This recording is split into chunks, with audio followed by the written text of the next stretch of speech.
From the simple bar of soap by your sink to the heavy-duty sterilizers in a hospital, we are literally surrounded by an invisible arsenal. So today, we're going to dive into the chemical warfare we wage every single day against the world of microbes. And we're going to start with a question about our most common weapon of all.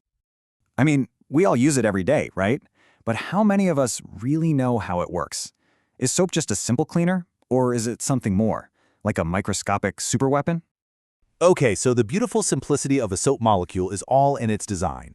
It's kind of got this split personality. It has two very different ends. One end is the hydrophilic head, which absolutely loves water. The other end is the hydrophobic tail, which hates water but loves oils and fats. So when you wash your hands, these little molecules spring into action. The oil-loving tails literally grab onto the greasy membranes of germs, while the water-loving heads point outwards towards the running water. This whole process creates a tiny little bubble around the microbe, lifting it right off your skin so it can be washed down the drain. The key thing here is not about killing, it's about physically kicking them out. All right, so soap is our first line of defense. But now we're going to move on from just physically removing germs to actively destroying them. And believe me, the chemical weapons get a lot more aggressive from here on out. Okay, this gets to the heart of a really crucial difference. What soap does, that's called degerming. It's all about the mechanical removal of microbes.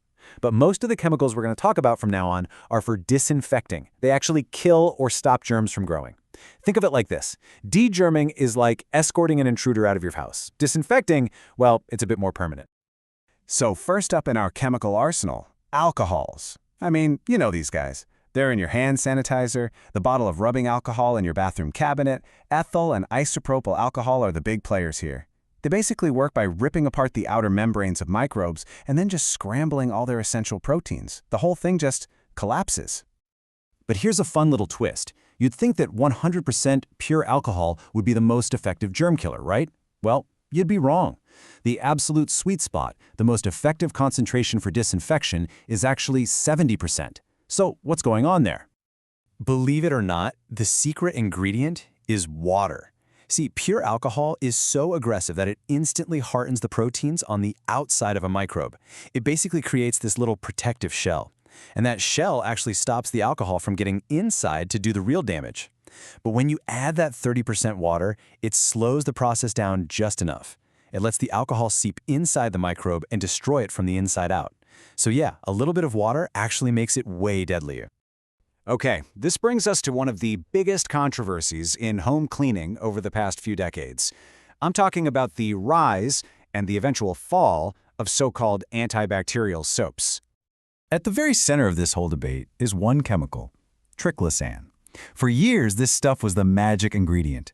Companies put this phenolic compound in pretty much everything. Hand soap, toothpaste, you name it. Even cutting boards and shower curtains, and they all promise this superior level of clean. And man, did it get popular. At its peak, something like 75% of all liquid antibacterial soaps on the market had triclosan in them. It really felt like we were getting this scientific upgrade to our daily cleaning. But were we? Well, after decades of research, the U.S. Food and Drug Administration, the FDA, finally dropped its verdict, and it was a big one. They said there was, and I quote, no conclusive evidence that washing with these products gave you any more health benefits than just using plain old soap and water. Turns out, those promised benefits were, well, mostly just marketing. But it gets worse. This widespread use came with some really serious hidden risks. For one, it helped promote the growth of bacteria that were resistant to it. The chemical also doesn't break down easily, so it started building up in the environment, in our rivers, our soil, and it was messing with aquatic ecosystems. And maybe the most disturbing part, it started building up inside us. The CDC actually found it in the urine of 75% of the people they tested. The conclusion was pretty clear. We were taking some huge risks for no real benefit. Yeah, the Triclosan story is a major cautionary tale. But let's zoom out a bit and look at the truly powerful chemicals, the real heavyweights that have been used in public health and medicine for more than 100 years.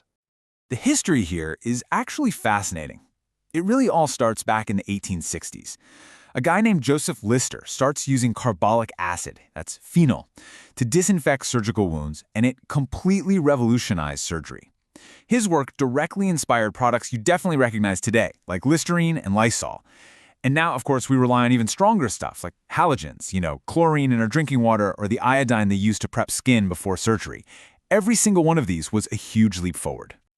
You know, some of our oldest germ-fighting weapons are actually heavy metals. This is an ancient strategy. Metals like silver and copper have this property called oligodynamic, which is just a fancy way of saying that even a tiny, tiny amount can kill microbes by messing with their proteins. We still use this idea today. Think of copper doorknobs or bandages with silver woven into them. But there's a big catch. They're toxic to us too. They can build up in our bodies over time, and in the case of silver, it can lead to this permanent, irreversible condition called argyria, which literally turns your skin a bluish-gray color. No joke.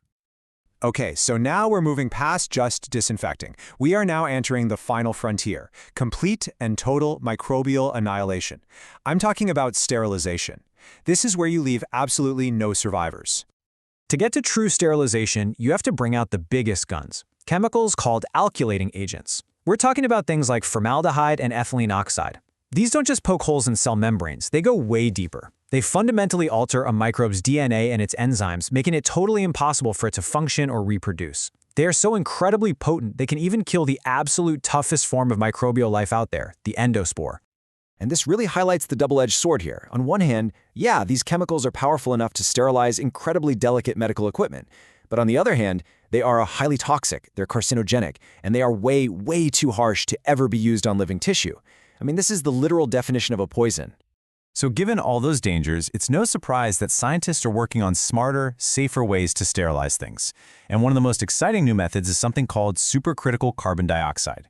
It sounds like science fiction, but what they do is put CO2 under insane pressure until it enters this weird state that's somewhere between a liquid and a gas. In this form, it can get deep inside materials, where it forms carbonic acid and kills microbes from the inside out. The best part? It's non-toxic, non-flammable, and it works at low temperatures. It's already being used to sterilize things like medical devices, food, and even human tissues for transplantation. This is really the future. So when you step back and look at it, we have this incredible arsenal, right? From a simple bar of soap all the way to supercritical CO2. But this leaves us with a really critical question. As we saw with the whole Triclosan debacle, overusing some of these chemicals can actually drive resistance, creating even tougher superbugs. Our tools are powerful for sure, but in this constant unseen battle, are we accidentally making our enemies stronger? It's definitely something to think about the next time you wash your hands.